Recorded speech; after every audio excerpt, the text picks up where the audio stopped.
Hi, welcome back to my studio. This is Bernaid Flanoy, and I'm going to give you a few tips on art supplies. When you're first starting as a new painter, you may not know where to start. Let me help you, okay? There's so many things to choose from. Like when you're out looking for cough medicine or bread and crackers, potato chips, there's so many choices. So let me show you.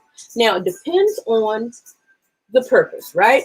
If you are trying to get into the fine art realm, they have the professional brands that are a little bit more expensive, and then they have like the student grade. All right, so Michaels has theirs. This is Artist Loft. Okay, Hobby Lobby has their version of the tube paint. This is a little bit thicker, heavy body paint. You know, you're looking for a little texture, some brush strokes. You know, this is thicker, okay, and it's designed that way. And then, of course, Liquitex has the professional. I'm trying to get in the right camera. Has the professional and the student grade. So let me set those aside, and we'll talk about more of the craft paint. Now, this may be a little bit even more budget friendly. Let me move this a little bit closer. Let me make sure I'm in the shot. I want you to keep in mind, start off with the primary colors, red, yellow, blue, and then you have your neutrals, black and white. And then I throw in this magenta because that makes good violet.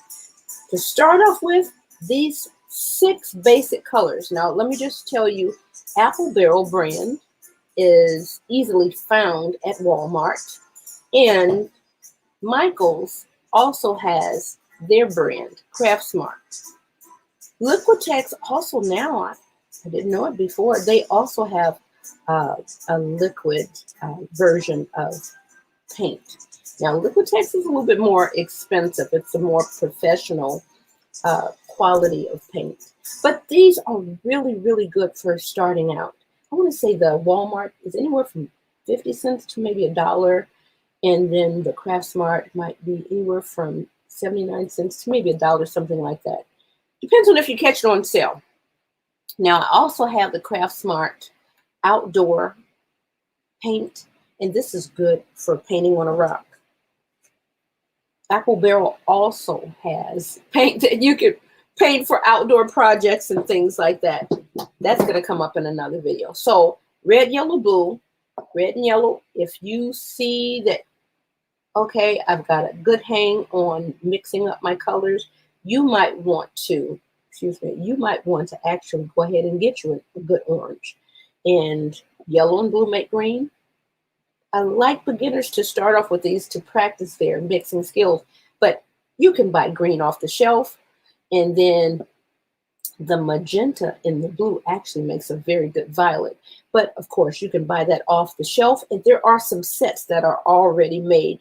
And brown, of course, okay? You can mix that, but sometimes it's just easier to buy it off the shelf. So you need paint, you need brushes, and you can find inexpensive sets at Walmart, Hobby Lobby, Michaels. You don't have to go broke getting brushes. You just want maybe a variety of sizes and styles in there. Okay, a few rounds. Those are the ones that'll kind of come to a good point. A few flats and a few brights. And, you know, if you're into calligraphy and lettering, you might want to look into some liner brushes.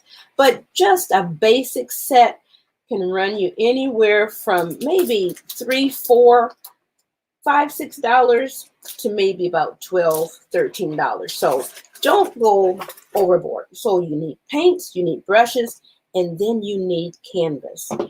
These are some small sizes. These are the stretched canvases. These are just the regular thickness. There's some that are a little bit thicker called the gallery wrapped. Well, this is a gallery wrap style. There's some that are a little bit thicker, okay? And then this is a canvas board, okay? Let me get over in that camera. I think you can see that seam. It's like a thick cardboard, and the canvas is wrapped around, and then sealed on the back. I think you can paint on the front and the back.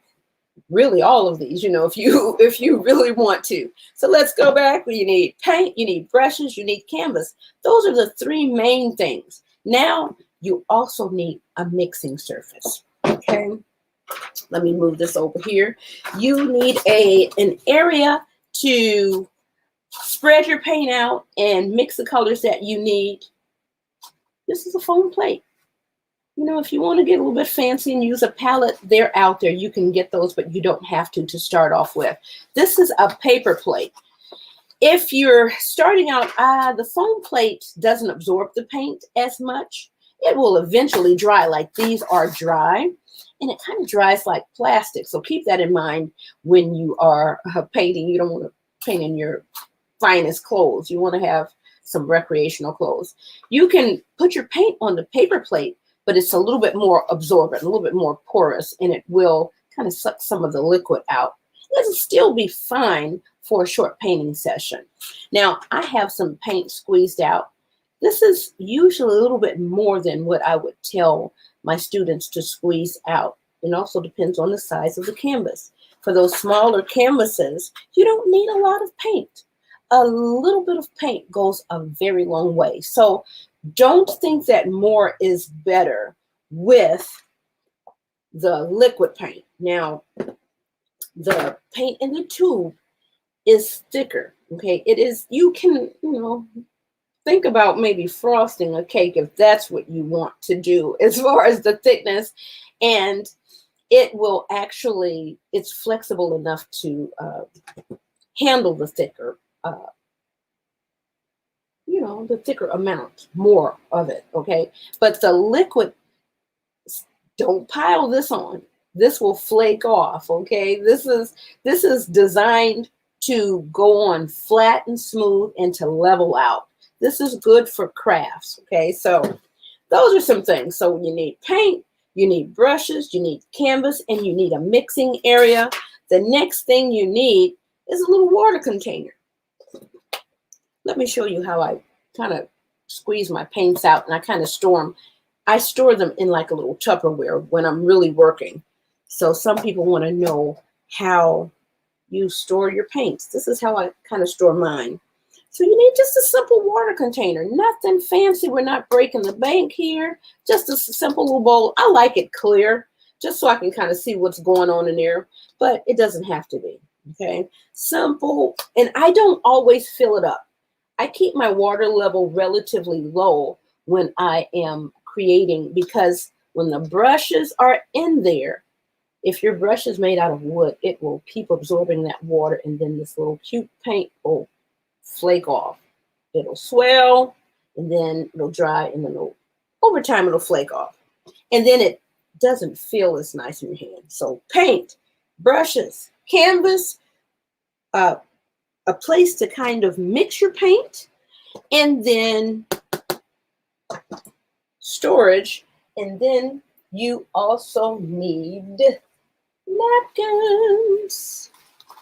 I've used these and used these napkins.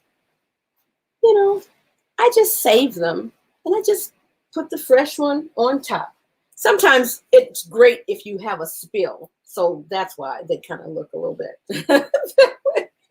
So that is basically it. That's all you need to get going. You need your paint. You need to decide if you're going to go with the artist, the thicker, the heavier body paint in the tube, or with not. You know, it's okay to start off with the more fluid paint. Matter of fact, I suggest that you start off with the thinner paint, depending on what you're painting. If it's more crafty, work with the liquid paint. If it's more fine art related, then of course go with the tube paint. Brushes have a variety, flat, round, and I did not throw in my little foam brush. This is a throwaway brush. You might be able to get a couple of uses out of here. There's a little piece of plastic in there. Once, you know, this has a little line in it, it's pretty much a wrap, but those are really good. And let me just double check the variety of canvases, you know, different sizes, different thicknesses, canvas board, and then finally some place where you can clean your brush as you're working, and then a nice assortment of napkins or towels. This is Brene Sonoy. I hope this is helpful for you. I hope this information helps. That's what I'm here for. Here to spread a little art joy. What are you doing? What are you doing? Hopefully, if you're a new painter, my tips here, my guides here are just simply here to let you know that, yeah, you can do this. If you like this video, click it. Click the like button, click subscribe, turn on the notification so you know when a new video is coming out. Something that might help you along your artistic journey, okay? Signing off for today. Have an amazing day. Do something that makes your heart smile. Do something that makes your heart come alive. Do something that makes someone else smile. Spread a little art joy. Peace to you. Have an amazing rest of your day. Bye-bye.